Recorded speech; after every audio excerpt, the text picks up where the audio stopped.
ചക്ക എരിശ്ശേരി റെഡി ആയിട്ടുണ്ട്. നമ്മുടെ എരിശ്ശേരി റെഡിയായി. ചക്ക എരിശ്ശേരി, മീൻ വറുത്തത്, പപ്പടം. ആസിയെ കുളിപ്പിച്ചു, ഡ്രസ്സൊക്കെ മാറ്റി. ഉറങ്ങുവന്നരുത്, വാ. ചോറിനാ ചോറിനുണ്ടേ, വാ വാ. കഴിക്കാൻ ചോറ്, ചക്ക എരിശ്ശേരി, പപ്പടം, മീൻ വറുത്തത്. ഈ പപ്പടം ഇട്ട് വരവ് കഴിക്കണം. നടേ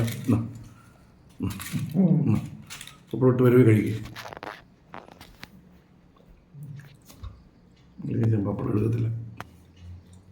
പപ്പടം ഇട്ടു ഞാൻ കുടിക്കൂ. പപ്പടം നല്ലതല്ലേ?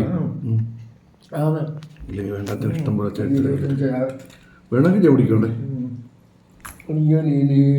അതും കളയണ്ട, അവിടെ വെച്ചാൽ മതി.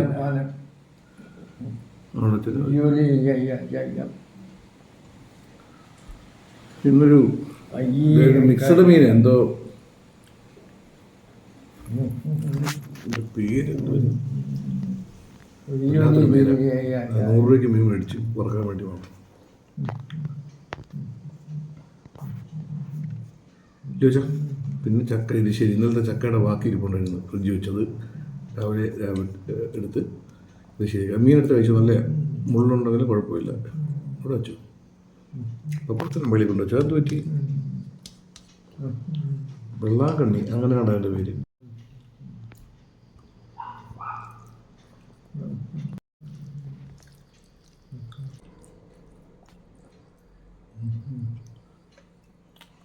മീനൊക്കെ എടുക്കച്ചാ, ഈ മീനോട് എടുക്കുക. മീൻ അവിടെ കൊണ്ട് വെച്ച് കഴിഞ്ഞാൽ അതുകൊണ്ട് എടുക്കുക. ആ പപ്പടം ഇട്ട് പൊടിച്ച് കഴിക്കും. 3 ഭാഗത്തായിട്ട് എന്ത് വെച്ചാൽ ശരിയോ വെച്ചാ ചോ പപ്പടം പൊട്ടിച്ചെടുത്ത് കഴിക്കുക. അർച്ചേ പപ്പടം കൂടെ കഴിക്കാം. അർച്ചേ ആ കൂടെ കഴിക്കാൻ നല്ല രുചിയല്ലേ ഇത്. മീനും കഴിച്ച് പപ്പടം കഴിക്കണം.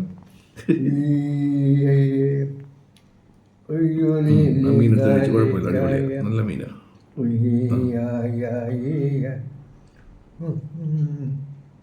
അപ്പം ഞങ്ങൾ ഉച്ചകലത്തെ ചാപ്പാട് കഴിച്ചുകൊണ്ടിരിക്കും. ഇല്ല വെച്ചാ ഒന്നും മഴയൊന്നുമില്ല, നല്ല ചൂടുണ്ട്.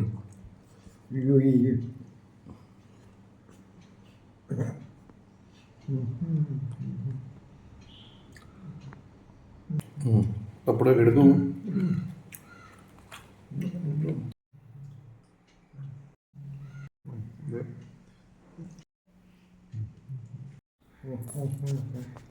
മൊത്തം കഴിക്കണം കേട്ടോ, കേട്ടോ. ചോറ് മൊത്തം കഴിക്കണേ. ആ അതെല്ലാം കഴിക്കണം, മീനും എല്ലാം കഴിക്കണം എന്ന് പറഞ്ഞേ. Okay okay okay.